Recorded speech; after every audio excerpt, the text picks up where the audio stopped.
अब किया कार खरीदना हुआ और भी आसान। खुशखबरी मंदसौर वासियों के लिए। किया का नया शोरूम अब मंदसौर में शुरू हो चुका है। अपनी पसंदीदा किया कारों की शानदार रेंज, बेहतरीन सुविधाएं और उत्कृष्ट सेवा का लाभ अपने ही शहर में प्राप्त करें। हमारा पता है उपदेश किया, सर्किट हाउस के पास, मंदसौर। मोबाइल 7697639639। आज ही पधारें और अपनी पसंदीदा किया कार का अनुभव लें। मंदसौर वार्ड नंबर 26 के सीतामऊ फाटक क्षेत्र स्थित श्रीनाथ रेजिडेंसी कॉलोनी में नालियों की सफाई के दौरान नगर पालिका कर्मचारी प्रदीप यादव को सांप ने डस लिया। घटना के बाद उन्हें आनन फानन में जिला अस्पताल पहुंचाया गया, जहां उनका उपचार जारी है। बताया गया कि कॉलोनी में नालियां चौक होने और पीछे बड़ी बड़ी झाड़ियां उगाने की शिकायत क्षेत्रीय पार्षद शैलेंद्र गोस्वामी को मिली थी। पार्षद के निर्देश पर नगर पालिका कर्मचारी प्रदीप यादव सफाई करने पहुंचे थे। इस दौरान झाड़ियों में छिपे सांप ने उन्हें डस लिया।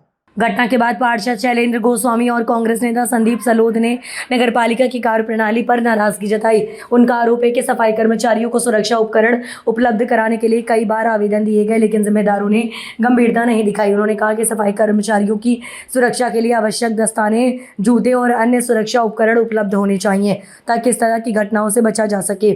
कुल मिलाकर सवाल यही है कि क्या नगर पालिका को सफाई कर्मचारी की जान की कीमत समझने के लिए किसी बड़े हादसे का इंतजार है। फिल्मी अंदाज में कहे तो चलती का नाम गाड़ी, जब तक बड़ा कांड ना हो तब तक व्यवस्था भी चलती रहती है। क्या नाम है आपका? प्रदीप यादव। बताइए, कहाँ पर काम कर रहे थे और क्या काम कर रहे थे और क्या घटना हुई? श्रीनाथ रेसिडेंसी में काम कर रहा था, नाली निकाल रहा था नगर पालिका से।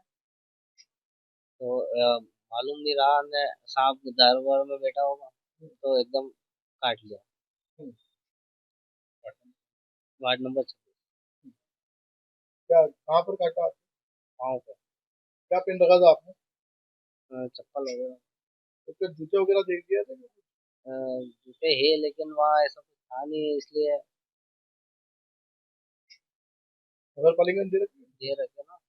ये वार्ड नंबर 26 सीतामऊ फाटक में श्रीनाथ रेसिडेंसी है, उसके पीछे बगीचा है। बगीचे की ये स्थिति है कि चारों तरफ बड़ी बड़ी घास हो रही है, गंदगी हो रही है। जिस तरीके से नगर पालिका कॉलोनी को हैंड ओवर कर रही है, लेकिन कर्मचारियों की व्यवस्था नहीं है, वहाँ साफ सफाई की व्यवस्था नहीं है। आज सुबह ही वहाँ कर्मचारी को किसी का फोन आया कि नाली जाम हो गई, तो कर्मचारी अपनी वहाँ गया और नाली साफ कर रहा था, तो अचानक सांप ने इसको डस लिया। वो तुरंत हमको खबर लगी तो जिला चिकित्सालय लाके भर्ती कराया। मेरा आपके माध्यम से नगर पालिका के सीएमओ साहब को और जनप्रतिनिधियों को आगाह कराना चाहता हूँ, अवगत कराना चाहता हूँ कि जिस तरीके से कर्मचारी बारिश में काम कर रहे हैं तो कर्मचारियों को जूते होने चाहिए, हाथ का ग्लव्स होना चाहिए, सारी व्यवस्था इनको सुरक्षा के दृष्टि से देना चाहिए ताकि कोई बड़ी घटना न हो। ये तो भगवान का शुक्र मानो कि बड़ी घटना नहीं है, और अभी ये कहीं न कहीं हम सब यहाँ पे इसके स्वास्थ्य को लेकर चिंतित है कि ये सो नहीं पाए और ये जग रहा है और कहीं ऐसी घटना ना घटे, नहीं तो कोई बड़ी घटना हो सकती है। तो जो कर्मचारी है वो अपनी जान पे जोखिम पर डालकर और जिस तरीके से सफाई का कार्य कर रहा है, जैसे इनको सुरक्षा के सारे इंतजाम नगर पालिका को कराना चाहिए। निश्चित रूप से दुर्भाग्यपूर्ण घटना है। कर्मचारी का सर्पदंश होकर के इलाज अभी उपचारित है, लेकिन भ्रष्टाचार का जो महापर्व सर्वेक्षण अभियान होता है उसके अंदर नगर पालिका परिषद उनको सारे सुरक्षा उपकरण मुहैया करा देती है, लेकिन 12 महीने तक इनके पास किसी भी तरह के कोई सुरक्षा उपकरण नहीं होते हैं। लगातार हमने आवेदन दिए हैं, इनको बारिश के से बचने के लिए हमने रेनकोट की डिमांड भी की है।